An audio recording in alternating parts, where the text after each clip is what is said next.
This call is now being recorded. बाल भी कटवा ले, छोटे करवा ले। समझ, ये बहुत खराब लगते हैं बाल। दाढ़ी थोड़ा छोटा रखे, दाढ़ी जीरो कराए।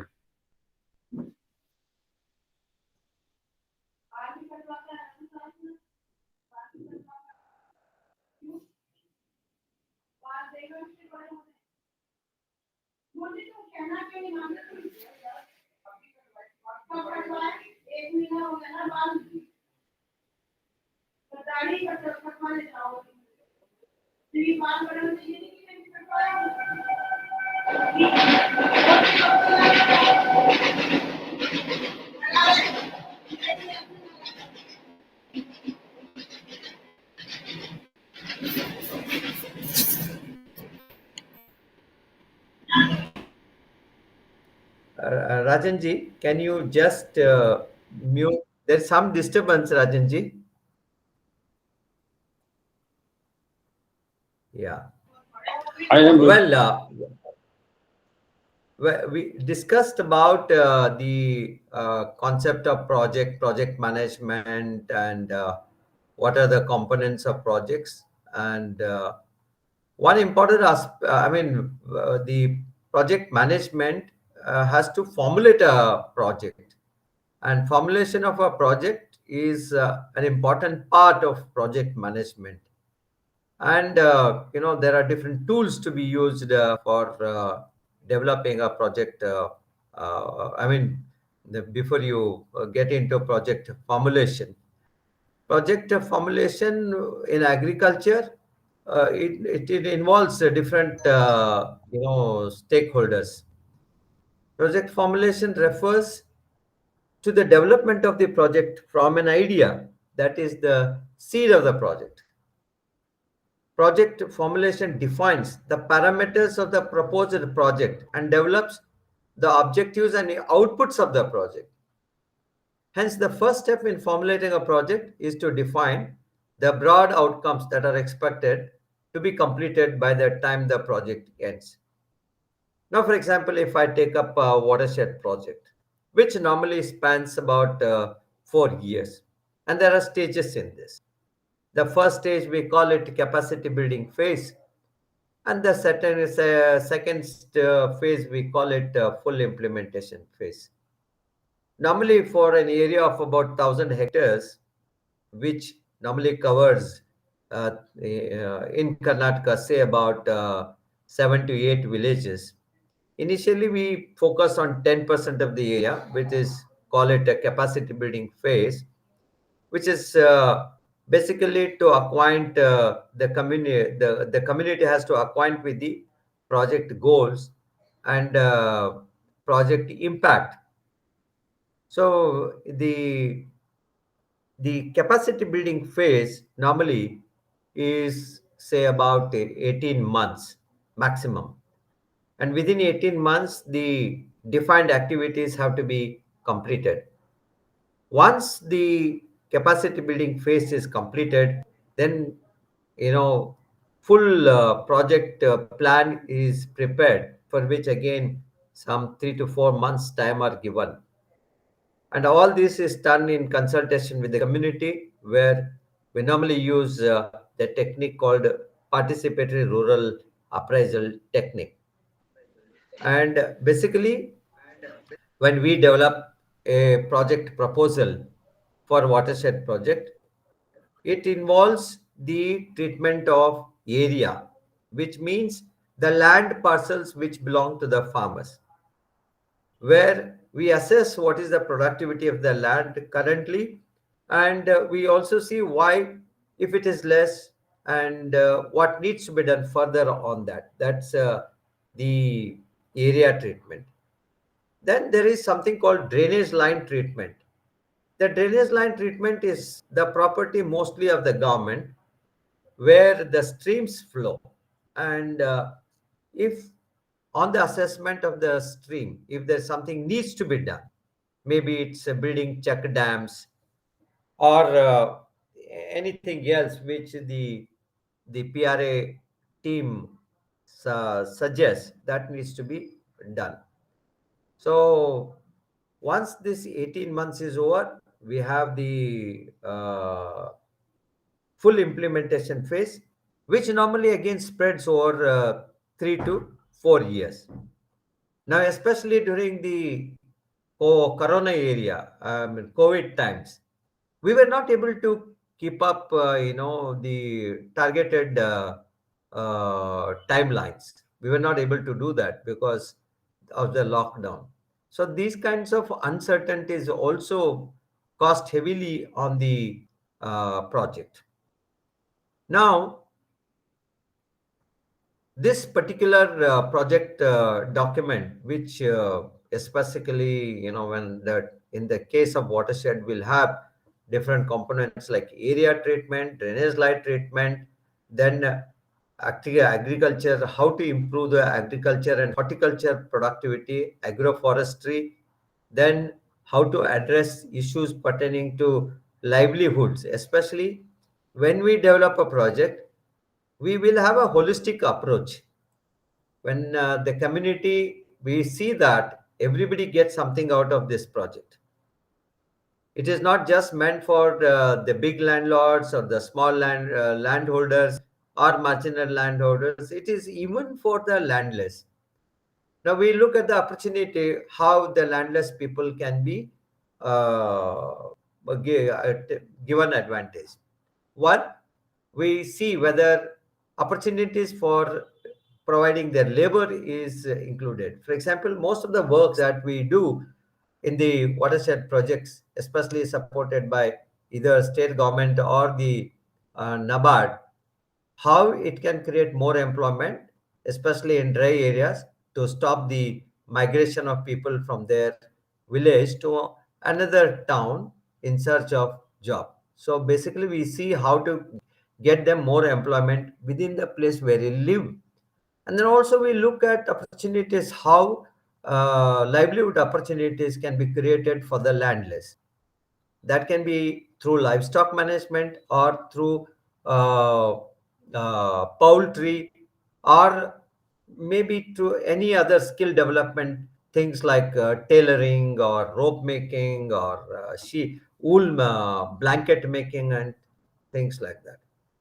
So we also see that every section of the community is benefited in one or the other way, so that the resources are not deployed only in one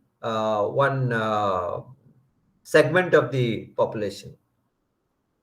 So this is how the document is prepared, where the costs, activities, and the timeline before which all these activities are completed, and then expected outcomes were also. For example, by construction of a farm pond, will there be availability of water for making providing the irrigation when there is a delayed rain?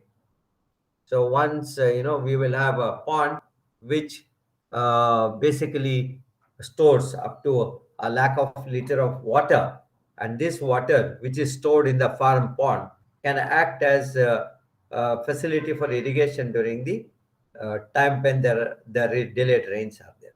So these then we prepare an annual work plan. If since it is a project spread over a certain number of years, like 3 years in case of watershed, we will have annual work plan, and different activities will be there, and what are the total outcomes of this also will be there. And well, in this case, in village watershed committee is formed, and where they meet every month, and there is a transparency involved in it, so that they also conduct gram sabha meetings, where the entire in the gram sabha everybody is participating, so that they know what work is happening, and who are the beneficiaries, and if any objection is there, that will be addressed. So this is how the project formulation plays an important role. Now, if, project formulation uh, provides basis for project planning. Today, project management is emphasizing that the participatory approaches provide the key to the success of projects, where every stakeholder is involved. Participatory development has been broadly conceived to embrace the idea that all stakeholders who are affected by a decision have a right to be involved in the decision making process. It's been more narrowly described as the extraction of local knowledge to design program offsite. And these days, you may have noticed there is a lot of importance to given to indigenous knowledge. We must remember Sam Petroda here. Sam Petroda, around the time when Rajiv Gandhi was the prime minister, he thought of documenting the traditional knowledge, and that traditional knowledge today has which has been documented through an organization set up by Sam Petroda's patronage, is known as Foundation for Revitalization of Local Health Traditions. What they did in this case is they mobilized all these paramparic traditional vaidyas, traditional, normally they are not licensed practitioners of medicine, but since historical times, they're from it's their family occupation where knowledge is transferred from one generation to another generation, and without less expectation, they deliver this medical services, especially herbal medicines. And they FRLHT did a great work, and this is known as documentation of indigenous knowledge. There are lots of herbs which play an important role in healing. So that was done through that was done through FRLHT, and it may also be noted since last 2 decades there has been increased leaning towards herbal medicines to treat diseases such as cancer and diabetes. Participatory development promotes equity and accepts that the exercise of decision making power at the local level is as legitimate as it is at the national level. It was very interesting. I do not know whether any one of you have participated in a participatory rural appraisal. I have participated in a couple of rural appraisal programs where the entire village comes together to discuss on an issue, and especially where I was involved was water, related to water. It was tank rejuvenation project where the entire community, we will identify, we group them in different groups.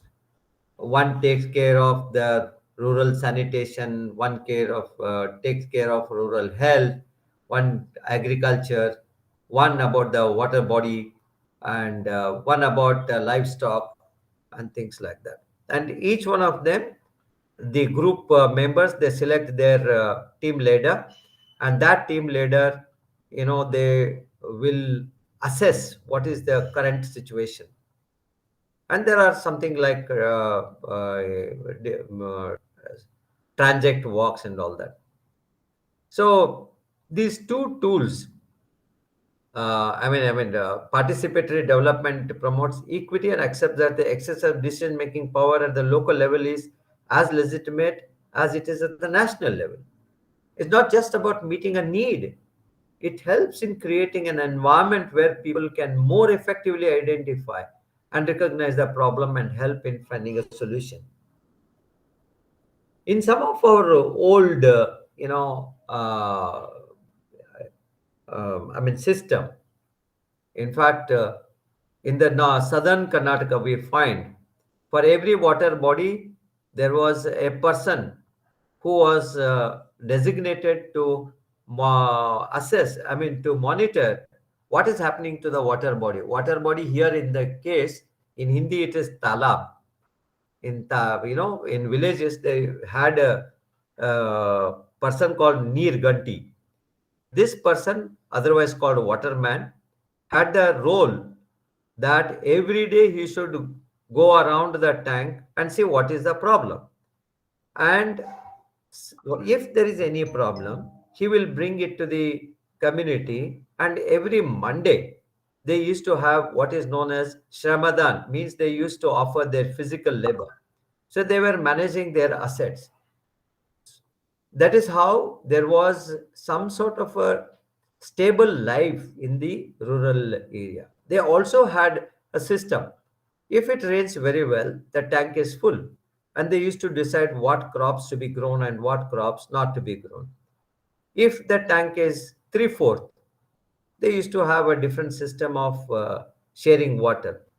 If there is one-fourth tank, if the tank is one-fourth, then they used to grow such crops, and only few of them used to grow, but the output, the yields were shared by the entire community. So that is how the risk of food shortages were covered. So this was a system which was prevailing then, but under the changed system, where we should see that nobody is deprived of the benefit of a development. So therefore, PRA is one tool which helps in making decision, covering the diverse stakeholders and their aspirations. They assure more demand-driven project design and therefore enhance the good governance of the project. There's another, tool called Rapid Rural Appraisal. Rapid Rural Appraisal and Participatory Rural Appraisal were developed initially as tools to help development workers to collect certain types of information more effectively. They should be regarded as one of the range possible approaches to information collection and planning. And across India today, these two techniques, PRA and rapid rural appraisal, are used. What is this concept of participatory rural appraisal? Rural development in general is used to denote the actions and initiatives taken to improve the standard of living in the non-urban neighborhood. Rural development aims at finding ways to improve rural lives with the participation of the rural people themselves so as to meet the required need of the rural area. An outsider may not understand the setting, culture, language, and other things prevalent in the local area. It is often said that every 12 kilometers the language changes. And often, when you participate in a rural appraisal program, you find how they use different words for different things, which differ with your own language, though you are speaking the same language. As such, local people themselves had to participate in their sustainable rural development. In the context of many approaches and ideas that have been developed, bottom-up approaches of participatory rural appraisal and rapid rural appraisal are very important. Participatory rural appraisal is a process of involving local people in the analysis and interpretation of rural situation. The local people participants take a leadership role in collecting, analyzing, interpreting, and presenting information, and in the process, imparting knowledge and developing insight into the specialists and extension agents. Rural rapid appraisal consists of a set of guidelines that help people to work in a structured but flexible way in rural communities and a set of tools to aid communication and interaction with those communities. How these guidelines and tools are used depends very much on what users need and what.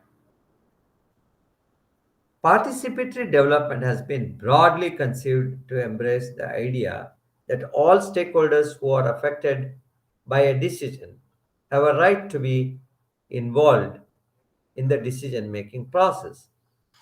It focuses on the extraction of local knowledge to design programs off-site. Participatory development promotes equity and accepts that the exercise of decision making power at the local level is as legitimate as it is at the national level. Participatory Rural Appraisal, in short, is called PRA. PRA is a shortcut method of data collection for action research, utilizing a range of techniques. It emphasizes the local knowledge and action by involving local people and outsiders from different sectors and disciplines.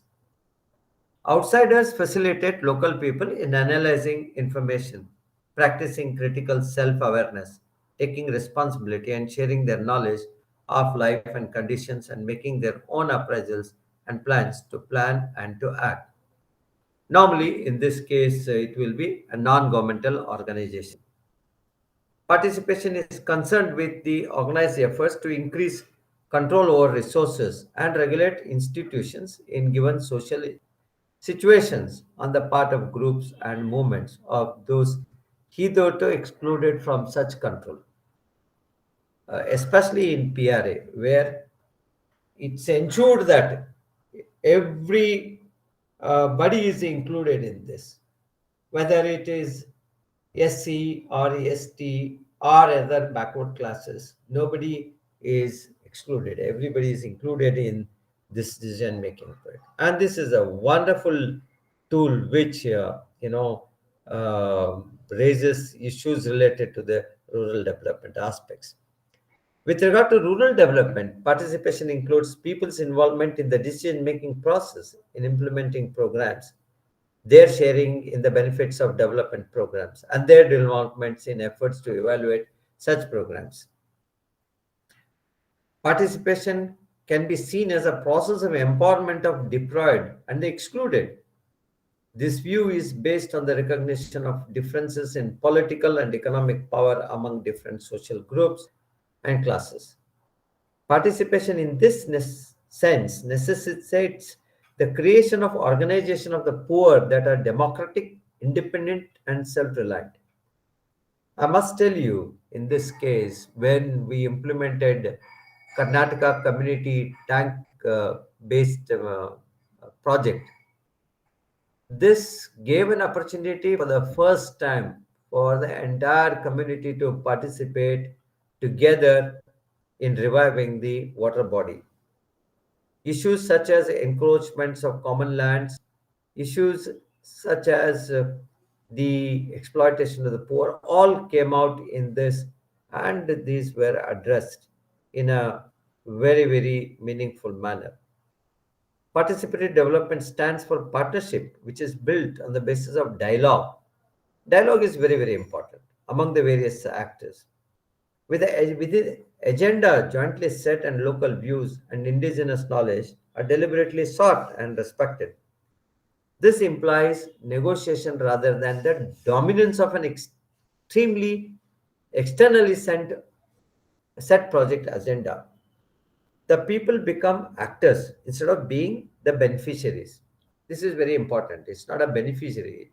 Though he's a beneficiary, he's a major actor. He has a role to play.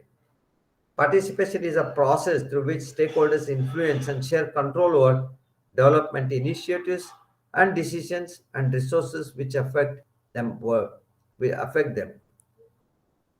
World Bank strongly believes in this. A process of equitable and active involvement of all stakeholders in the formulation of development policies and strategies and in the analysis, planning and implementation, monitoring and evaluation of development activities.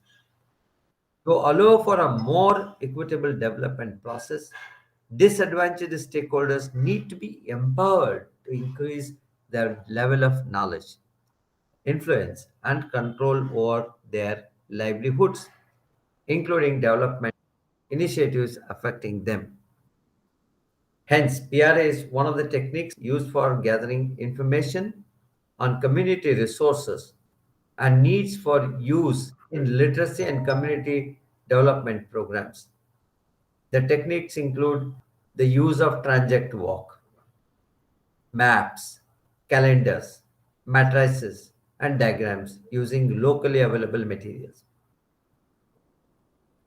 The stark difference between a office-based project preparation, project document preparation, and the one that is done through PRA here is it's all done by not experts but the real community who are having enormous knowledge of having stayed in that village for number of years, and they know the dynamics.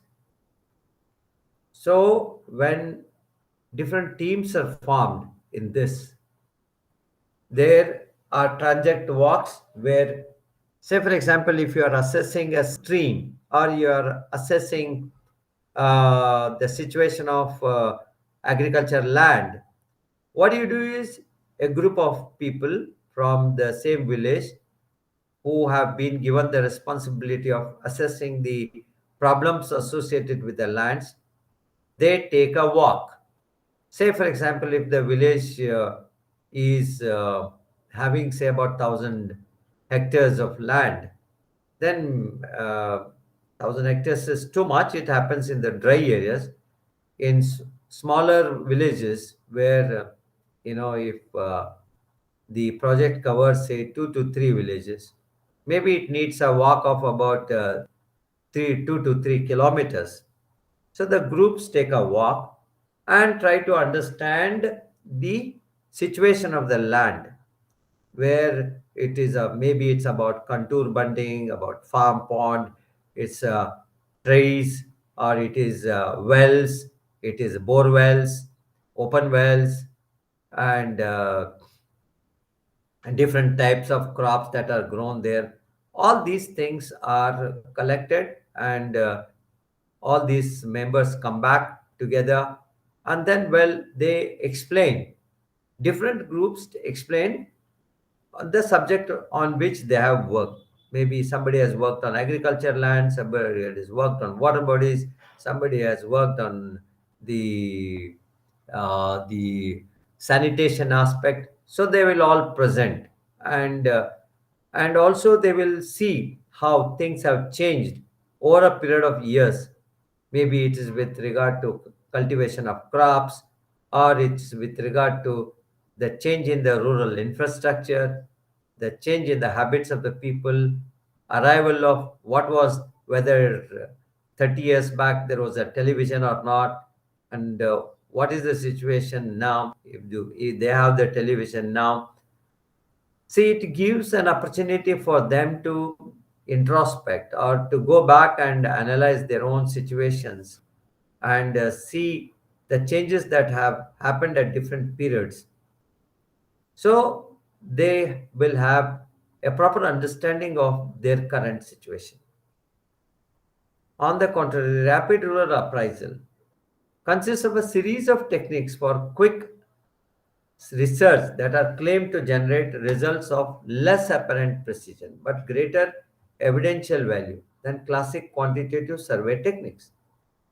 The method does not need to be exclusively rural nor rapid, but it is economical for the researcher's time. It's essentially extractive as a process. The agenda is still that of the outside researcher.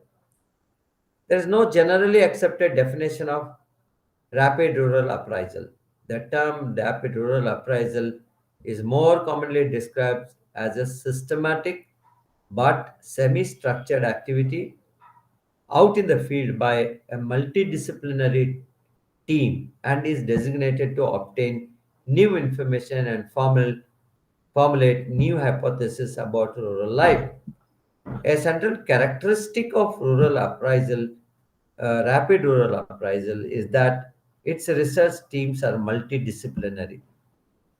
This is very important. In rapid rural appraisal, there has to be a multidisciplinary team which understands what is the current situation and what needs to be done. Rapid rural appraisal is relatively new and different approach for conducting action-oriented research and developing countries.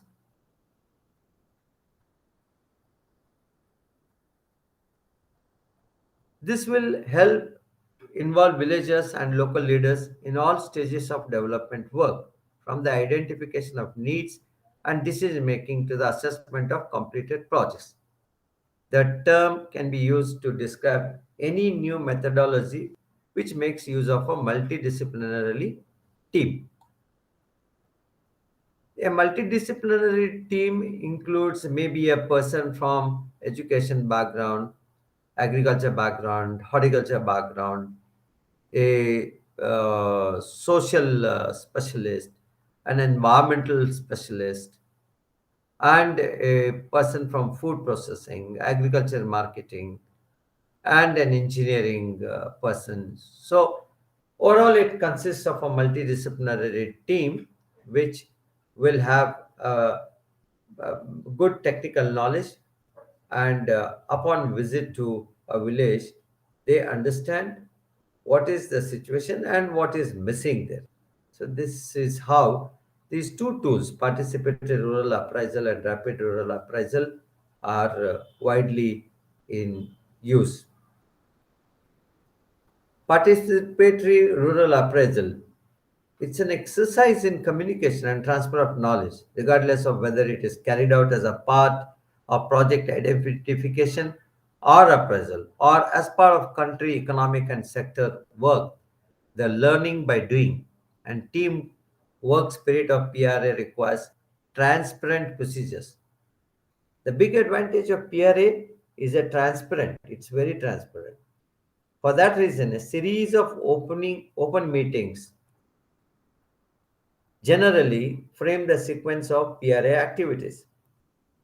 A typical PRA activity involves a team of people working for 2 to 3 weeks on workshop discussions, analysis, and field work.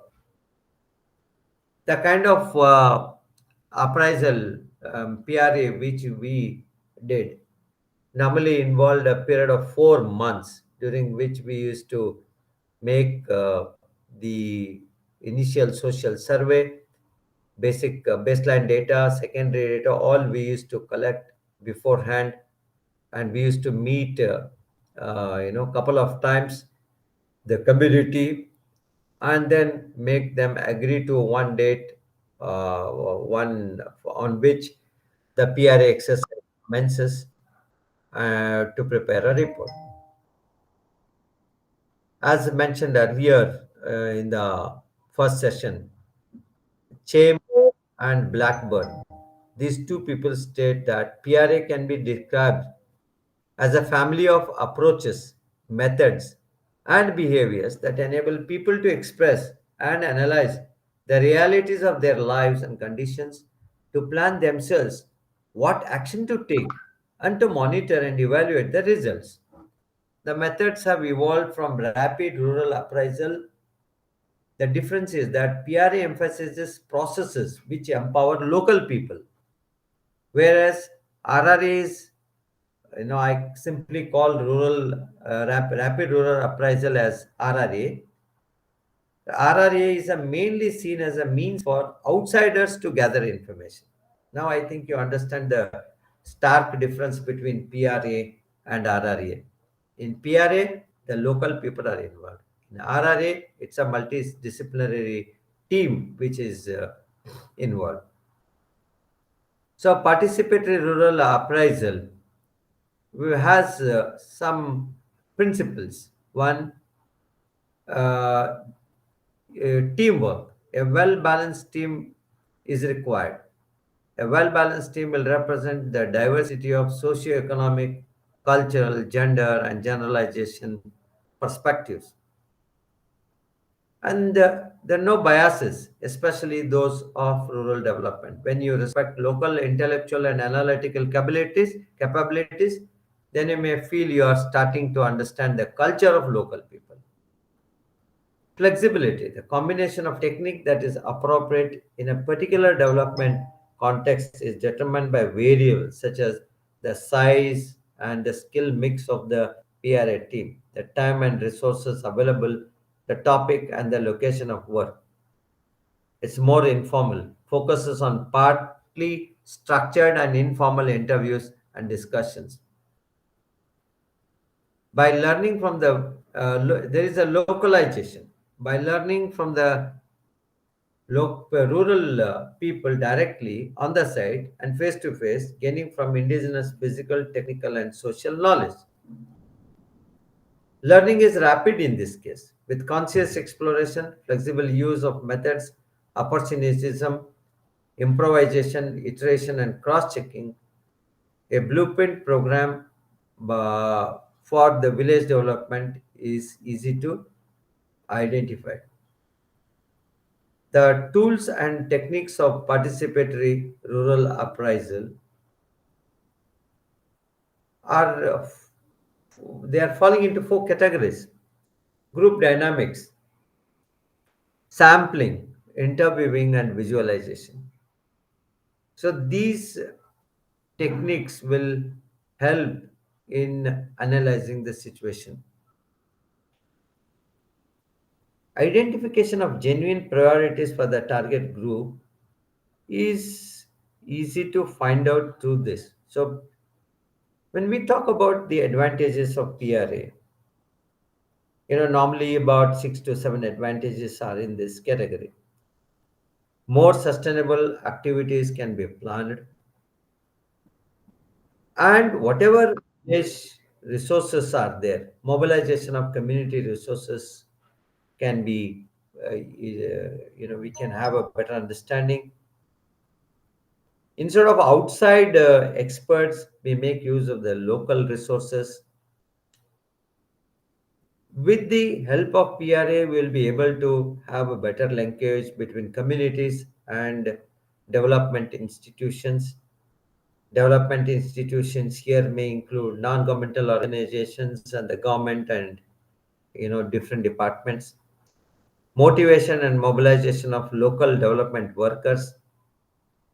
When we in the PRA here, there is a scope for the local community to involve. That's how it's not a top-down process; it's a bottom-up process. So where they get an opportunity to work for the development agenda for their own sake. And here in this case, it's possible to delegate responsibility. Managerial responsibilities can be given to the community. So you can identify genuine priorities of the people. But there are certain limitations with PRA also, especially these days when the village community is so mobile because of the mobile phones. So the routine life in the rural areas has changed.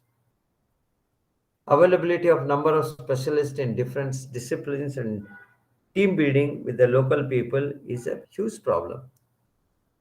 In today's context, we need more developmental practitioners so that they understand how to communicate with the rural community. Changing attitudes towards rural people in order to be willing to learn from them and to appreciate the importance of their participation in decision making. Often we see when anybody goes from the urban area, especially an expert, he always looks from his angle. He is not interested in listening to what the community wants to say. One problem of the PRA is, since it involves more than 1 day's participation, frequent visits to the rural area, the lack of suitable accommodation in the rural areas for such people to participate on regular basis becomes some limitation. Number of visits means more funds, so therefore inadequate funds is another issue. May not be possible to cover several villages in one season. When it comes to say uh, development of a tank, for example, which is say about 1,000 hectare tank water body, which involves more than 14, 15 villages, and organizing PRA where such a large number of villages are there, it becomes very difficult. If village numbers is just one or two, it's not very difficult to organize a PRA. But if there are more people involved, coordinating with large number of villages becomes a problem. So, hence, you know, PRA is a wonderful, no doubt, but it has got limitations. On the other hand, rapid rural appraisal methodology owes much of its early development to farming systems research and extension, as promoted by the Consultative Group on International Agriculture Research Center. In the acronym of this is CGIAR. CGIAR institutions are there working in different parts of the world. For example, in India also we have a CGIAR office in Delhi, which is currently planning to plant 9 billion trees in 5 years' time. RRA was, when I say RRA, it is Rapid Rural Appraisal, was developed in response to the disadvantages of more traditional research methods, including the time taken to produce results, the high cost of formal surveys, and the low levels of data reliability due to non sampling errors.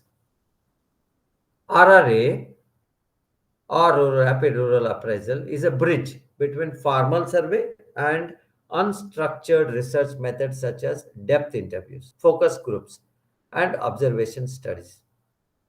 There's often a paucity of baseline data, poor facilities for marketing research, as well as a lack of appreciation of the need for marketing research.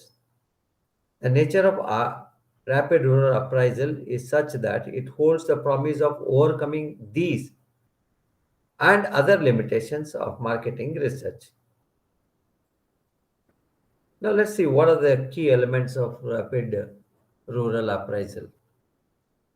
It essentially consists of the following: an activity carried out by a group of people from different professional fields or disciplines, which usually aims at learning about a particular topic, area, situation, group of people, or whatever else is of concern to those organizing the rapid rural appraisal. It usually involves collecting information by talking directly to people on the ground. It uses a set of guidelines on how to approach the collection of information, learning from that information, and the involvement of local people in its interpretation and presentation. It uses a set of tools that consist of exercises and techniques for collecting information, means of organizing that information so that it is easily understood by a wide range of people, techniques for stimulating interaction with community members, and methods for quickly analyzing and reporting findings and suggesting appropriate action.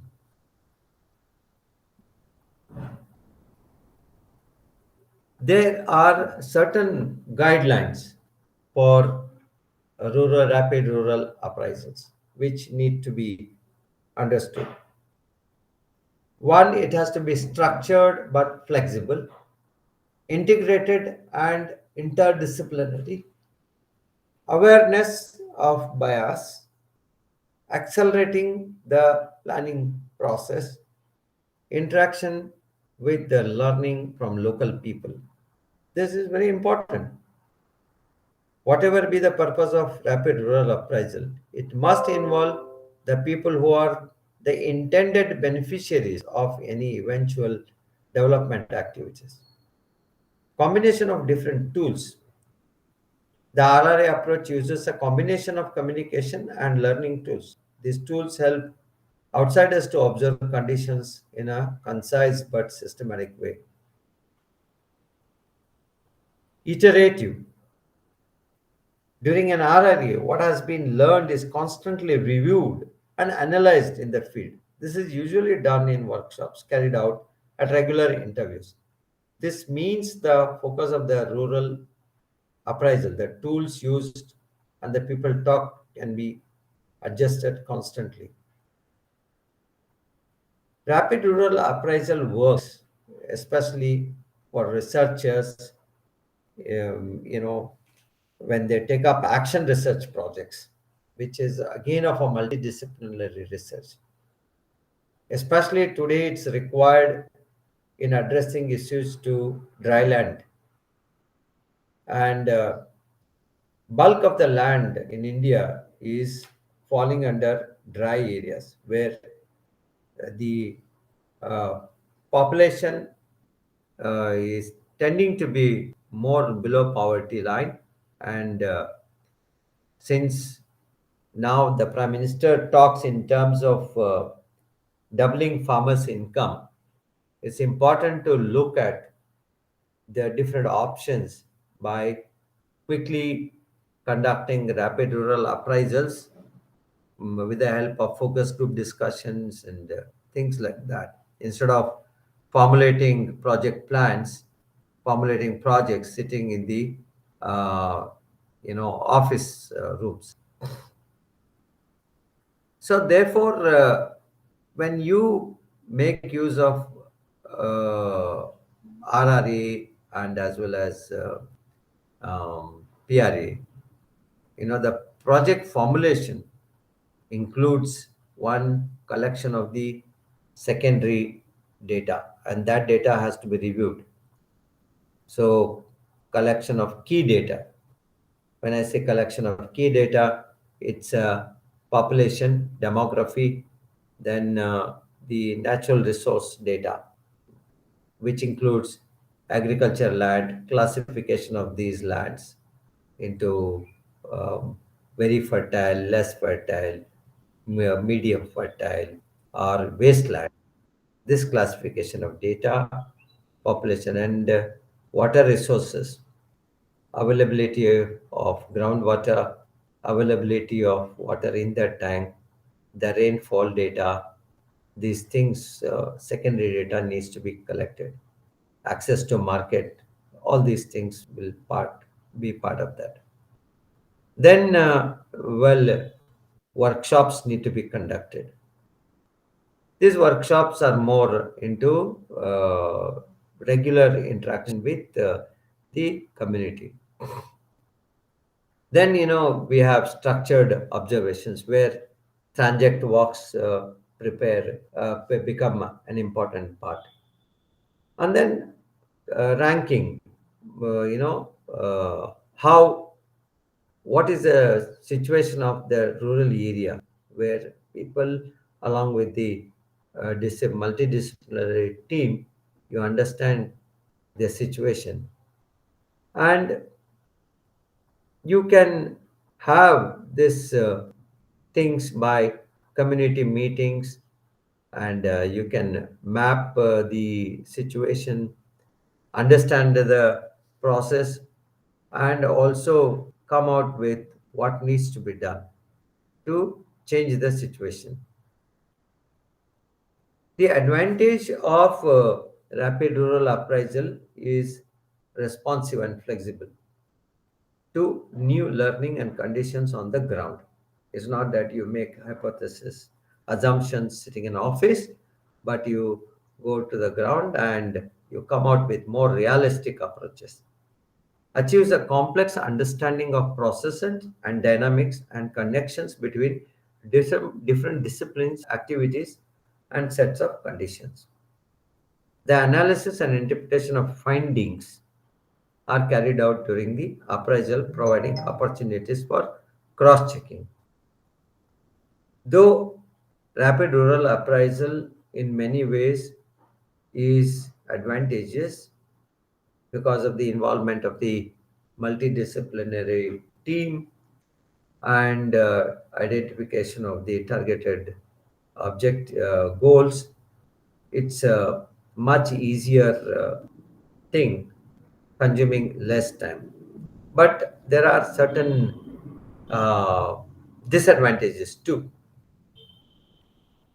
Uh, The findings out of the rapid rural appraisal will not be statistically sound, even if rapid rural appraisal teams can use quick sampling methods to make sure that they cover a reasonable number of people or households in a particular area. It is not possible to, it is difficult to cover the entire population. So therefore, it will be statistically not sound. There is a risk.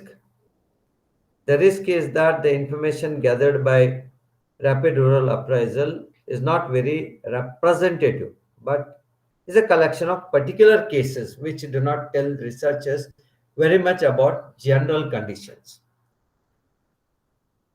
Our rapid rural appraisal is very dependent on the skills of the people carrying it out and having the right combination of experience and viewpoints on them, a team. So these are the disadvantages of the rapid rural appraisal. Rapid rural appraisal are particularly useful in gathering information that will help agencies to orient their programs. By conducting several rapid rural appraisal in one area that is new to the agency, they will get a sense of the range of issues that need to be addressed and be better informed of the context. When I say the context, it is social, economic, political, environment, and cultural in which the projects will intervene. Project designs have to be prepared to ensure that the project is appropriate to the realities in the area where it will be working. It's now evident that off-the-shelf standardized projects have no relevance at all. I think you may have seen number of projects implemented in the last 75 years ever since we got independence. We have seen how many projects which were implemented did not yield the real results. For example, there was a project called National Rural Employment Program, NREP. Most of them did not succeed. So then currently we have Mahatma Gandhi National Rural Employment Guarantee Program, through which number of activities are done. As the project gets underway, the staff may select a number of communities in which to do regular rapid rural appraisal studies to monitor implementation and to assess the effectiveness of the approach. This will enable corrections to be made to the problems identified. Rapid rural appraisal is also a very useful method to use midterm evaluation of project activities in selected sites. Towards the end of the project, the rapid rural appraisal helps in evaluating assessment of the strengths and weaknesses. This evaluation will look at who was affected by the project and the impact on those who participated as well as those who did not. So this is how the rapid rural appraisal works. Now, if you just look at the difference between rapid rural appraisal and participatory rural appraisal, we find that in rapid rural appraisal, information is elicited and extracted by outsiders. In other words, people go to rural areas, obtain information, and then bring it away to process and analyze. Whereas in participatory rural appraisal, PRA, information is owned and shared by local people. Outsiders go to rural areas, but they facilitate rural people in the collection, presentation, and analysis of information by themselves. So this is the difference between rapid rural appraisal and PRA. There's yet another difference. The information is owned by outsiders and often not shared with rural people in rapid rural appraisal. Whereas in participatory rural appraisal, the information is owned by rural people but is usually shared with outsiders.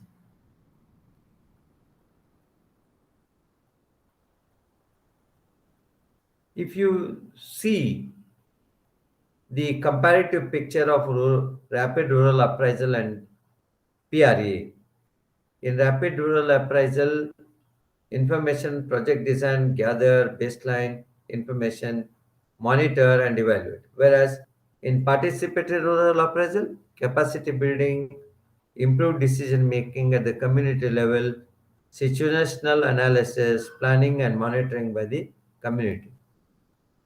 In rapid rural appraisal, multidisciplinary teams and specialists are involved. But whereas in PRA, the team is composed of villagers, sometimes facilitated by staff that works with larger community.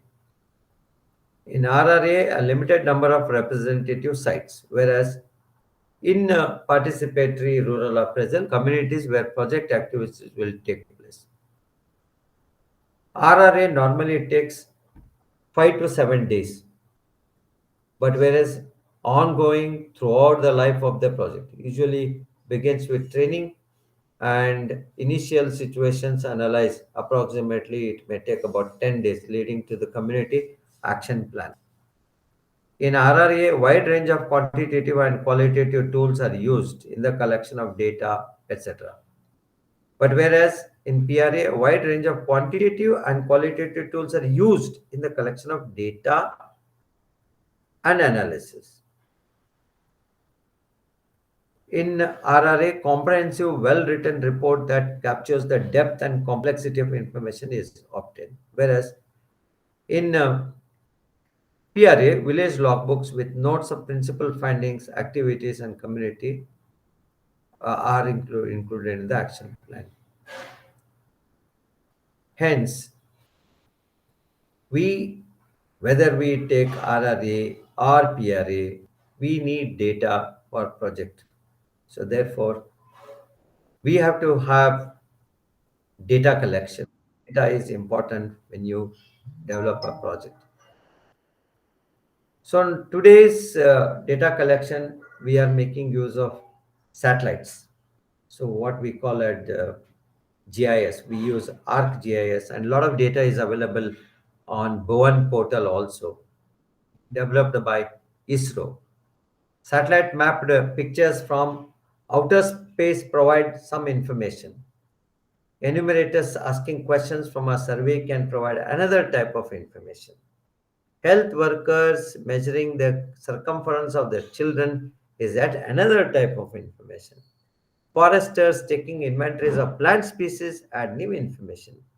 Villagers drawing maps on the ground in the RRA or PRA can provide information from yet another perspective. So, this is how you can collect the data. So, data collection can be quantitative methods or it can be qualitative methods. So, now tools and techniques for collection of data information include semi-structured interview, can have a questionnaire, participatory mapping, transect walk, Venn diagram, seasonal calendars, wealth tracking, historical profile, tools especially in useful in planning, community action plan. All these things can be used in the preparation of the project report.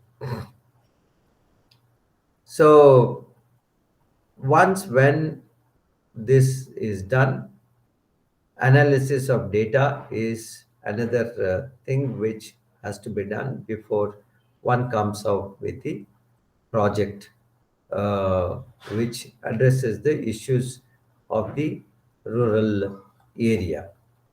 So this is how the PRA and rapid rural appraisal are two tools which are used.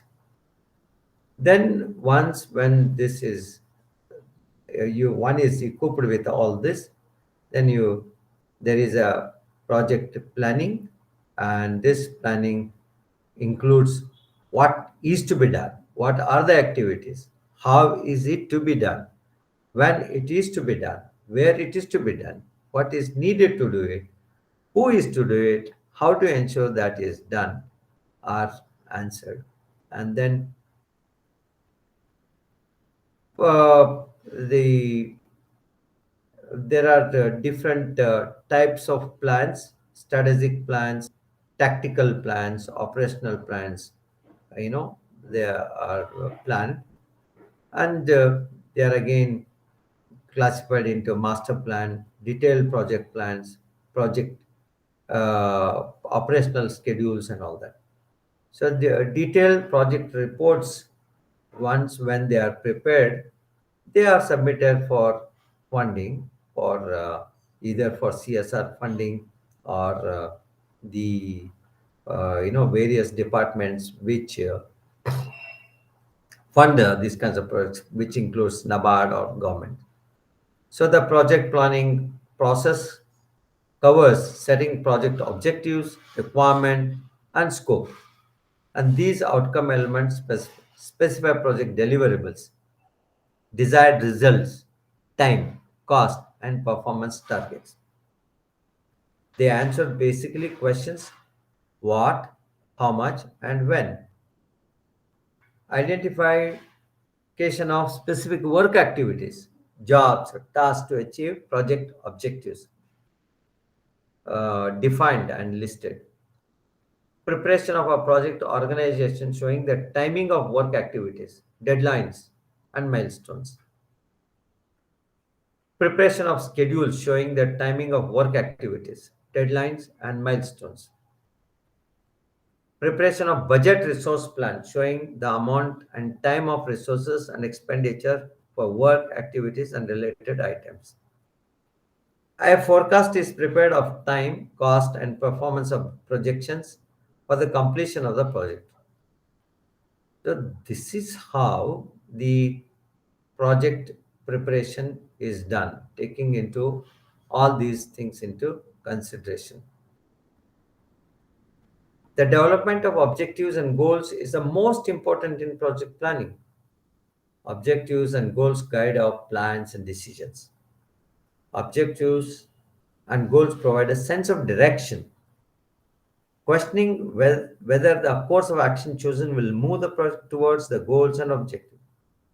Objectives and goals also help us to evaluate the project progress. Objective guide the development of goals, which in turn determine targets. The objectives need to facilitate setting mutually consistent goals.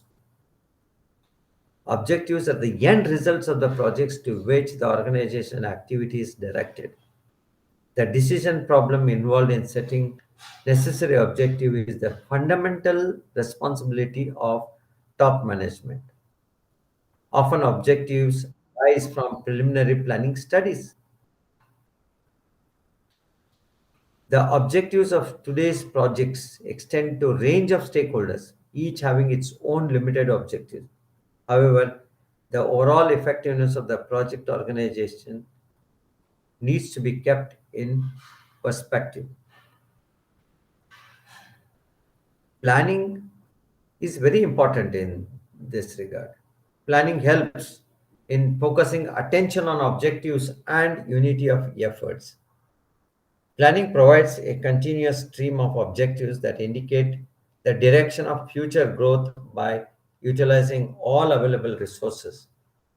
Planning provides a basic design making structure, a comprehensive master plan which will provide a basic decision making for all project managers and departmental managers. Planning helps in establishing performance standards. Planning helps in an organization to adjust and adapt to environmental changes. Planning is objective oriented. Planning is an intellectual process. Planning is all pervasive. Planning precedes all management functions. Planning is a continuous process. Planning is flexible in nature. Planning is towards efficiency. Planning provides for coordination and cohesive decision making. These are all essentials of planning.